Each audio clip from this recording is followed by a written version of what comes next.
two common problems with pressure cooker canning.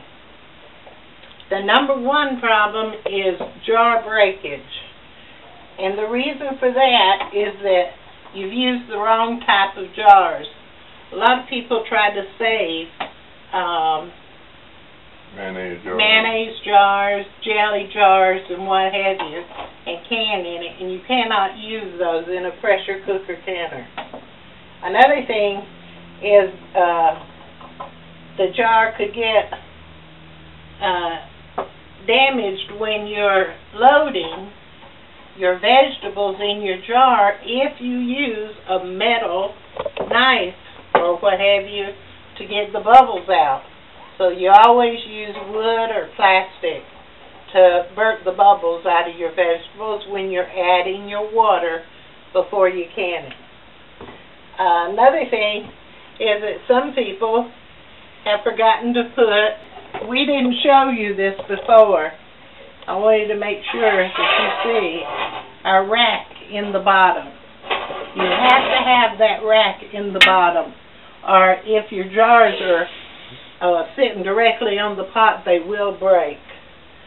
Another thing is, if you're reusing a jar, be sure to inspect it, that there's no damage to the jar from being stored or what have you. Another thing is, it'll break if you cool it improperly. I always put it in a draft-free area, and just like Peepaw did when he took it out, don't hit your jars together. They're super hot, and they will explode if you bang them together. When you put them out for cooling, make sure you don't put it on a metal table. There, that stops our draft. But make sure you put it on do not put it on a metal table, because the great temperature change from the metal to the jars will break the jars. Another thing is, the second thing is loss of fluid. When you've got your jars in canning, and when you open it up, you see your fluid, like greenish from green beans or what have you. If there's fluid from your vegetables in your canner, you didn't get all the bubbles out.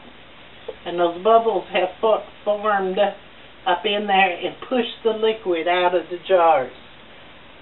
You've adjusted your heat too much. Up and down, up and down. Remember, I told you to try to adjust it only once, maybe twice.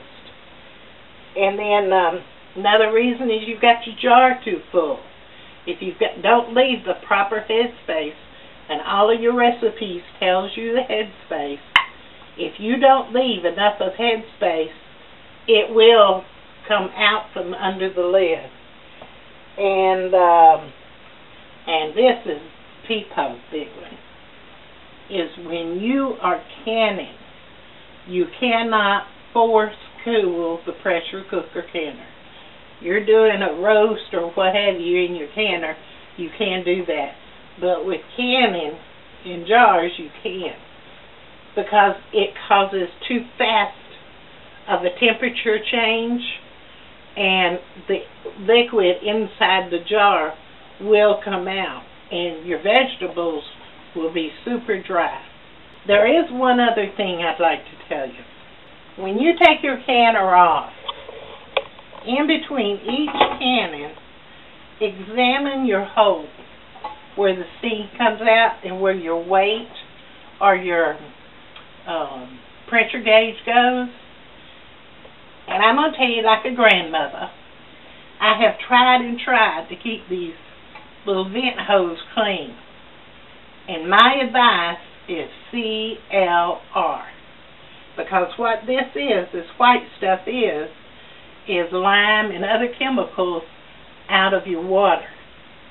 And if you use it over and over and over without cleaning it, it prevents that jiggler weight from jiggling. Plus, it's going to get to the point where you can't hardly screw it on or hardly screw it off. So if you can't get it screwed on or screwed off good, clean it with CLR and get those chemicals off. Okay, Peepaws, I guess that's it. So this is Nanny. And Peepaws. Bye now.